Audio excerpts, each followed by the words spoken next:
Chile está en el camino por determinar quién será el sucesor de Gabriel Boric, el presidente más joven en la historia del país. Asumió la presidencia, muchas expectativas había alrededor del ejecutivo que iba a liderar Gabriel Boric. Sin embargo, tuvo un revés en su periodo presidencial, tal vez el más relevante, y fue precisamente no poder llevar adelante el cambio constitucional. Importante también revisar lo que ha sido este periodo presidencial de Gabriel Boric para entender cómo ha estado en los últimos años la arena política chilena. Seguimos en esta conversación con Carlos Carrasco, él es periodista, consultor político, vive en Chile, además por esta razón conoce y tiene una vasta experiencia, ¿no?, en lo que es Chile como sociedad, la sociedad chilena, cómo se desenvuelve la política en este país que es un poco diferente, ¿no?, a cómo es Chile quizás al resto de países de América Latina, quizás algunos matices que lo pueden diferenciar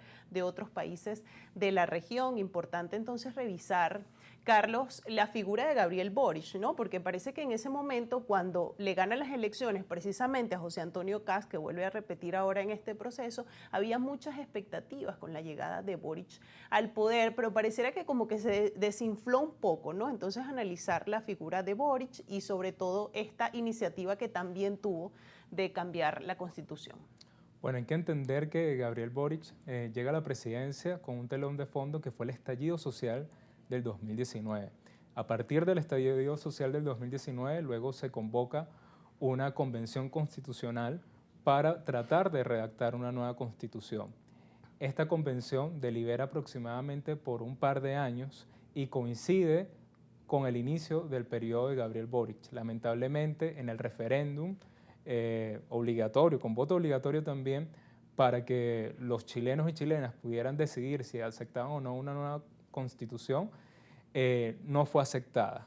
Inmediatamente, como contrapropuesta, se vuelve a convocar otra convención constituyente. Esta vez, la mayoría de los electores da su voto a la derecha.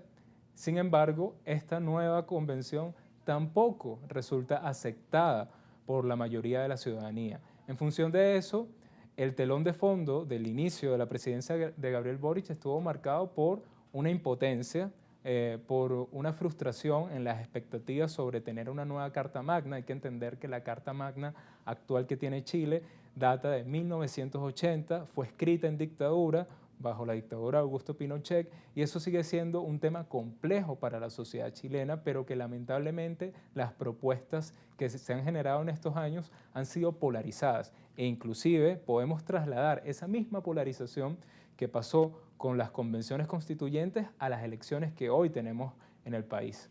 Mira, en función de tu experiencia, ya que vives en Chile, además te dedicas profesionalmente, eres consultor político, a revisar todos estos elementos, ¿qué demanda la sociedad chilena desde el punto de vista precisamente de quizás tener una nueva Carta Magna, de actualizar esta Constitución? ¿Por qué le dice que no tan contundentemente al cambio constitucional? Chile es un país y su sociedad que ha atravesado un proceso de crecimiento económico que dista mucho a lo que ha pasado con otros países de América Latina, donde también ha fortalecido su institucionalidad democrática. Eso es indudable. Pero la sociedad chilena demanda que no ha recibido los beneficios de esa modernización. Las brechas de desigualdad cada vez aumentan más. Hay una exigencia por una educación pública de calidad, donde las personas no tengan tantas deudas. Las juventudes demandan mayores accesos a la vivienda, mayores accesos a empleos decentes, elementos que lamentablemente la democracia que hoy tiene Chile no está brindando, y se pone en cuestionamiento si la democracia que inició la concertación y que luego fue derivando en lo que hoy tiene el país todavía puede resultar pertinente para resolver los problemas de la sociedad chilena. Por eso es que tenemos en este minuto dos posiciones tan polarizadas. Por un lado, Yanek Jara, que promete o apuesta a una mayor distribución de toda esa riqueza que la sociedad no percibe, y por el otro lado, José Antonio Kast, que demanda un mayor acceso de nuevo a ese crecimiento económico de los primeros años de la democracia y que se remontan en cierta medida a lo que fue el periodo de la dictadura.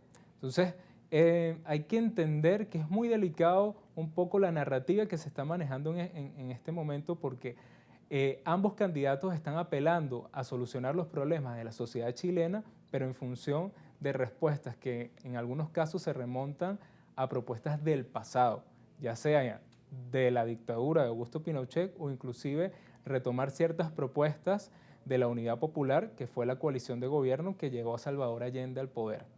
Cuando uno revisa a los dos candidatos que se van a enfrentar al balotaje, previamente hay una oferta atomizada, ¿no? De 8 candidatos donde pareciera que, o la mayoría de los candidatos en esta oferta eran de derecha, ¿no? Y ahora además tenemos esta irrupción de Franco Parisi, sorpresivo por demás, que bueno, llama la atención, ¿no? En este proceso de estos dos grandes polos, un candidato outsider que no se sabe muy bien cuál es la propuesta y qué presenta. Fíjate que el caso de Parisi es bien paradigmático porque quizás para la América Latina es un personaje desconocido, pero Parisi ya ha sido candidato presidencial en las elecciones pasadas y su origen, a pesar de que no lo comparan mucho, pero su origen de figura pública con la persona con la que guarda más similitudes a nivel de América Latina es Javier Milei.